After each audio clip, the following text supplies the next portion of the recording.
Hello बच्चों, स्वागत है एक नए वीडियो के साथ। कुछ टाइम हो गया, कुछ लेट हो गया। रीज़न है कि कुछ ज़रूरी काम था, इसलिए वीडियो नहीं बना पा रहा था। तो अब कोशिश करेंगे कि आप लोग के बीच में हम रेगुलर रहें। ठीक है, आप लोग के बीच में हमेशा हम रेगुलर रहें। ठीक, तो आइए आज का न्यू टॉपिक नए स्टार्टिंग से करते हैं। ठीक है, ये सब ख़त्म हो गया, अच्छा नहीं लग रहा है, अजीब सा लगता होगा कि पहले इतना बड़ा बड़ा दाढ़ी रखते थे, अब सब ख़त्म हो गया। थोड़ा क्लीन शेव में रहना चाहिए, क्योंकि दाढ़ी ना गड़े किसी को ज़्यादा चोट ना पहुँचे। समझ सकते हैं कहाँ से बोल रहे हैं। ठीक है, आइए आज का टॉपिक है आर्टिकल। आर्टिकल होता क्या है? ठीक है, आर्टिकल ए एन और द को क्या कहते हैं? आर्टिकल कहते हैं। ठीक है, ए एन और द को क्या कहते हैं?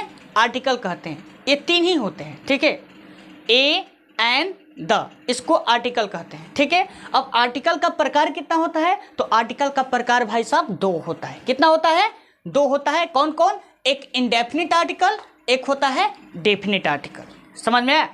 एक होता है डेफिनिट आर्टिकल, एक होता है इंडेफिनिट आर्टिकल। तो इंडेफिनिट में क्या होता है? इंडेफिनिट में मात्र दो ही चीज आते हैं। कौन कौन? एक आता है ए और एक आता है एन। और डेफिनिट में क्या आता है बाबू? तो सिर्फ द आता है। समझ में आया? इंडेफिनिट में ए एन आता है और डेफिनिट में द आता है। ठीक ना? अब ध्यान दीजिए, ए और एन में क्या अंतर है? ए एन में क्या अंतर है? तो ए और एन में यही अंतर है, अंतर कुछ नहीं है। ए का मतलब भी एक होता है और एन का भी मतलब क्या होता है? एक होता है। मतलब कि दोनों का मीन्स एक ही होगा। ठीक है, लेकिन यहाँ यूज कुछ अलग ढंग से होंगे। वो यूज जो होगा ये अलग प्रकार से होगा। ठीक है, अब जैसे दो व्यक्ति हैं, एक ही जैसे हैं। अब एक ही जैसे हैं इसका मतलब कि एक ही जैसे हैं तो उसका रंग ढंग चेंज नहीं होगा, उसके आंतरिक मन में बदलाव हो सकता है कि आपको अच्छा से, अब नहीं कहेंगे, छोड़िए, उधर नहीं जाना है, टॉपिक पर रहना है। ठीक है, यूज ऑफ ए एन। अब यहाँ पर पढ़ेंगे कि ए एन का यूज कैसे होता है। ठीक है, ए एन का यूज कहाँ पर होता है तब पढ़ेंगे। द का यूज कहाँ पर होता है, तो सबसे पहले पढ़ते हैं ए एन का यूज। ठीक है, यूज पढ़ना है। सबसे पहला नंबर में ए नंबर, फर्स्ट नंबर में ए नंबर पढ़ेंगे। ए एन का यूज सिंगुलर काउंटेबल नाउन के साथ होता है। अब सिंगुलर काउंटेबल नाउन क्या होता है?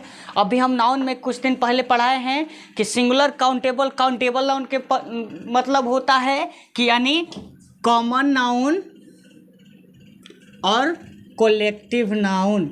समझ में आ रहा है? कुछ याद आ रहा है आप लोग को? कॉमन और कोलेक्टिव, अगर ये समझना है कि काउंटेबल नाउन क्या है तो नाउन वाला वीडियो देख लीजिएगा, आपको बढ़िया से समझ में आ जाएगा। ठीक है, तो यहाँ पर कॉमन और कलेक्टिव नाउन को क्या कहते हैं? Countable noun. एक बार फिर से बता दें कि जिस चीज़ को हम गिन सकते हैं उसको बोलेंगे काउंटेबल नाउन। जिस चीज़ को हम गिन सकते हैं उसको क्या बोलेंगे? Countable noun. तो अब काउंटेबल नाउन में दो प्रकार के होते हैं, एक सिंगुलर होता है, एक प्लूरल होता है। ठीक ना? सिंगुलर का मतलब होता है कि जो एक व्यक्ति का बोध कराए उसको सिंगुलर बोलते हैं, और यहीं एक से ज़्यादा यानी दो या तीन से ज़्यादा अगर व्यक्ति और वस्तु का बोध कराता है तो उसको क्या बोलेंगे? प्लूरल। तो यहाँ पर क्या बोल रहा है कि सिंगुलर काउंटेबल नाउन। सिंगुलर मतलब कि एक ही हो लेकिन काउंटेबल हो, यानी या तो कॉमन नाउन हो या कलेक्टिव नाउन हो, उसमें से अगर कोई दिखाई दिया तो उसको क्या बोलेंगे? उसके पहले क्या लगेगा? ए या एन लगा सकते हैं। जैसे देखिए, दिस इज ए बॉक्स। अगर एक बक्सा दिखाना है तो हम लिखेंगे कि दिस इज ए बॉक्स। यहीं पर राम इज ए स्टूडेंट। अब यहाँ पर राम क्या है? राम तो प्रॉपर नाउन है, लेकिन यहाँ पर स्टूडेंट क्या है? स्टूडेंट तो कॉमन नाउन है ना, तो इस कॉमन नाउन का बोध राम से करा रहे, तो राम कितना है? सिंगल है, एक है, एक वचन का बोध करा रहे, तो यहाँ पर क्या लग जाएगा? ए लग जाएगा। ठीक है, यही तो इसी तरह ए डॉग यानी एक कुत्ते की बात की जा रही है। Is an animal. अब यहाँ पर एन कैसे लगा ये बताएंगे हम इसी चैप्टर में पढ़ेंगे, ठीक है, कि कहाँ पर एन लगेगा, कहाँ पर ए लगेगा, कहाँ पर द लगेगा। सिंपली मेथड से पढ़ना है, ठीक है। यहाँ पर कोई हड़बड़ा के नहीं पढ़ना है, आराम से पढ़ना है, ठीक है। सेकेंड नंबर है कि अगर नाउन प्लूरल हो है तो ए एन का प्रयोग नहीं होगा। अब ध्यान दीजिए, अगर नाउन प्लूरल हो, नाउन प्लूरल हो मतलब कि अब तो हम बताए क्या कि ए का मतलब भी एक होता है, एन का मतलब भी एक ही होता है। तो अब प्लूरल का बोध हम कैसे कराएंगे? दोनों का मतलब तो एक होता है। अब सिचुएशन के आधार पर ये एन कब लगेगा, ए कब लगेगा, ये तो सिचुएशन के आधार पर लगेगा, लेकिन दोनों का मतलब ही एक होता है। जब भी आएगा तो अपना मीनिंग क्या लेकर आएगा, एक ही लेकर आएगा। तो अब प्लूरल है, जैसे प्लूरल मतलब कि ज़्यादा बक्सा है, ज़्यादा स्टूडेंट्स हैं, ज़्यादा घोड़े हैं, तो यहाँ पर ए का प्रयोग थोड़ी होगा, नहीं होगा। जैसे देखिए एग्जाम्पल, दीज आर बॉक्सेस, ये सब बक्से हैं, तो यहाँ पर एस ई एस लगा है यानी प्लूरल है, तो यहाँ पर ए लगाएंगे तो क्या अच्छा है? नहीं है, रॉन्ग है, गलत है, तो इसलिए यहाँ पर नहीं लगेगा। इस पर डॉग्स आर एनिमल्स, कुत्ते जानवर हैं। अब देखिए यहाँ पर भी ए नहीं लगेगा ना एन लगेगा। क्यों नहीं लगेगा? क्योंकि एस लगा है, यानी प्लूरल के साथ कभी नहीं लगेगा। समझ में आया? ए एन कभी नहीं लगता है, ठीक है। चलिए अब नेक्स्ट आगे पढ़ते हैं, ठीक है, रब करें ना। चलिए एक जगह देखिएगा कि अगर नाउन अनकाउंटेबल है, यहाँ पर अनकाउंटेबल है, नहीं दिखाई दे रहा है। देखिए लाइट थोड़ा सा अप करें, ठीक है, चमक रहा है इसलिए लाइट को हम थोड़ा अप करेंगे तो देखिएगा आप लोग, ठीक है। देखिए अगर नाउन अनकाउंटेबल है, दिखाई दे रहा है, अनकाउंटेबल है यहाँ पर, ठीक है। अब लाइट ऑन कर दे रहे हैं। अगर नाउन अनकाउंटेबल है तो ए एन का प्रयोग नहीं होगा। अब अनकाउंटेबल क्या होता है? अनकाउंटेबल इसमें आता है मटेरियल और अब्स्ट्रैक्ट। क्या आता है? मटेरियल और अब्स्ट्रैक्ट आता है। मटेरियल क्या होता है, अब्स्ट्रैक्ट क्या होता है, ठीक है। तो मटेरियल द्रव्य पदार्थ को कहते हैं, अब्स्ट्रैक्ट जिसमें भाव रहता है, भाव आदि का बोध होता है। जैसे देखिए मटेरियल में जैसे मिल्क आ गया, वाटर आ गया, टी आ गया, मतलब कि जिसको नाप तोल के मिलता है उसको मटेरियल बोलते हैं। अब्स्ट्रैक्ट जिसमें भाव का बोध हो, ठीक है, जिसको ना हम छू सकते हैं ना उसको मतलब कि सिर्फ महसूस कर सकते हैं, ठीक है, उसको अब्स्ट्रैक्ट बोलते हैं। जैसे देखिए this is Ram, this is Ram. अब ध्यान दीजिए, अब यहाँ पर राम है, दिस इज राम। एक मिनट, गलती हो गया है, ठीक है, थोड़ा सा हमको लग रहा है कि रॉन्ग लिख दिए हैं, लेकिन नहीं, रॉन्ग नहीं है, ठीक है, ठीक है। This is Ram, this is water. अब यहाँ पर बोल रहा है कि अगर नाउन अनकाउंटेबल है राम, अब राम मतलब क्या होता है, कौन बताएगा? हाथ उठाइए कि राम का मतलब क्या होता है। अब राम का मतलब सिर्फ नाम ही नहीं होता है बाबू, ध्यान दीजिएगा। यहाँ पर दिस इज राम है तो राम का मतलब कि नाम ही नहीं हो गया कि उसको हम नाम बोलेंगे। कान खोलकर सुन लीजिए कि राम का मतलब भेड़ा होता है।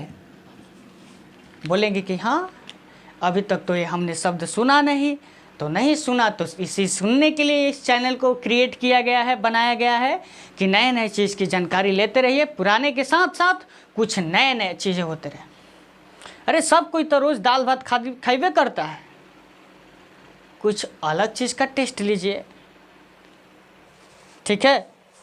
कहीं पर कितना लोग के खुश करवा, कुछ अलग टेस्ट तो देवे के पड़ी ना, बुरा मत मानिएगा, ये सब होता रहता है, ठीक है। दिस इज राम, राम मतलब कि क्या होता है, भेड़ा, ठीक है। अब दिस इज वाटर, वाटर क्या होता है, वाटर मतलब पानी। अब ध्यान दीजिए, मटेरियल नाउन हुआ कि नहीं, वाटर हुआ ना, तो इसको हम गिन सकते हैं, नहीं गिन सकते हैं। गिनते हैं यानी एक दो मात्रा में रहेगा तभी जाके ना ए एन का प्रयोग होगा, इसलिए यहाँ पर ए एन का प्रयोग नहीं होगा। सेकंड है, अगर नाउन का लोप हो तो ए एन का प्रयोग नहीं होगा। नाउन का लोप मतलब कि अगर इसमें नाउन नहीं रहेगा तो ए एन का प्रयोग नहीं होगा। जैसे देखिए सी भी प्रोनाउन है, वेरी, एडवर्ब, ऑनेस्ट, ये नाउन है। तो इसी तरह से अब्स्ट्रैक्ट है, तो अब्स्ट्रैक्ट के पहले तो पहले ही ना लगेगा एन तो लगबे ना करे, घंटा नहीं लगेगा, तो यहाँ पर नहीं लगेगा। इसके बाद my mother is kind, my mother is kind, kind भी क्या है, अब्स्ट्रैक्ट है, तो अब्स्ट्रैक्ट के आगे घंटा कुछ ना, ठीक है, तो इसलिए एन का प्रयोग नहीं होगा, ठीक है।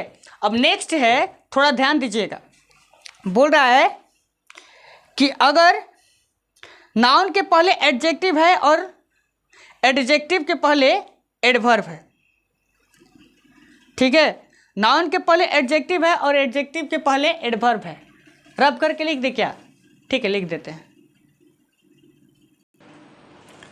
थोड़ा सा ध्यान दीजिएगा, ठीक है, ध्यान देने की ज़रूरत है, सख्त ज़रूरत है भाई। अगर नाउन है और नाउन के पहले एडजेक्टिव है तो आर्टिकल का प्रयोग यानी ए एन का प्रयोग एडजेक्टिव के पहले होगा, समझ में आ रहा है। जैसे देखिए नाउन है, सिर्फ नाउन है तो नाउन के पहले होगा, जैसे देखिए दिस इज ए कैट, ठीक है, दिस इज ए कैट, तो कैट के पहले क्या है, ए का प्रयोग हुआ है। यही नाउन है लास्ट में, नाउन के पहले एडजेक्टिव है ना ब्लैक, तो उसके पहले एडजेक्टिव के पहले क्या लगेगा, ए एन का प्रयोग होगा, समझ में आ रहा। नेक्स्ट है कि अगर नाउन है, अंत में नाउन है, उसके पहले एडजेक्टिव है, इसके पहले एडवर्ब है, वेरी एडवर्ब है, तो एडवर्ब के पहले क्या लगेगा, ए एन का प्रयोग होगा, ठीक ना। अगर नाउन है तो नाउन के पहले ए लगेगा, नाउन के पहले एडजेक्टिव है तो एडजेक्टिव के पहले ए लगेगा, अगर नाउन के पहले एडजेक्टिव है और एडजेक्टिव के पहले एडवर्ब है तो एडवर्ब के पहले क्या लगेगा, आर्टिकल का प्रयोग होगा, यानी ए और एन का प्रयोग होगा, समझ में आया। कोई दिक्कत, तो वीडियो लंबा हो जाएगा ज़्यादा, तो फिर प्रॉब्लम हो गई आप लोग को समझने में, तो पार्ट वाइज पार्ट पढ़ेंगे, यानी पार्ट 1 आज बना रहे हैं, ठीक है, और मिलेंगे नेक्स्ट वीडियो में। तब तक मेरे चैनल को सब्सक्राइब मत कीजिएगा, बेल आइकन को नहीं दबाना है, वीडियो को लाइक नहीं करना है, कमेंट भी नहीं करना है, ठीक है, चुपचाप देखकर मुंह लटका कर चल जाना है, ठीक है, लाइक कर दीजिएगा।